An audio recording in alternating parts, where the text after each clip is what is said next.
அண்மை செய்தியை பார்த்து வருகிறோம். தாம்பரம் முதல் ராமேஸ்வரத்துக்கு ஏப்ரல் 6ஆம் தேதி முதல் புதிய ரயில் இயக்கப்படுகிறது. புதிதாக திறக்கப்படும் பாலத்தில் சிதம்பரம், திருவாரூர், திருத்துறைப்பூண்டி வழியாக ரயிலை ஏப்ரல் 6ஆம் தேதி தொடங்கி வைக்கிறார் பிரதமர் மோடி.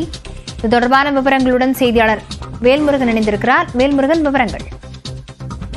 ஏற்கனவே தற்போது தாம்பரத்திலிருந்து ராமேஸ்வரத்திற்கு 2 ரயில் சேவைகள் இருக்கக்கூடிய நிலையில பொதுமக்களுடைய கோரிக்கை ஏற்று 3வது ரயில் சேவையானது பிரதமர் நரேந்திர மோடி வருகின்ற ஏப்ரல் 6ஆம் தேதி துவங்கி வைக்க இருக்கிறார்.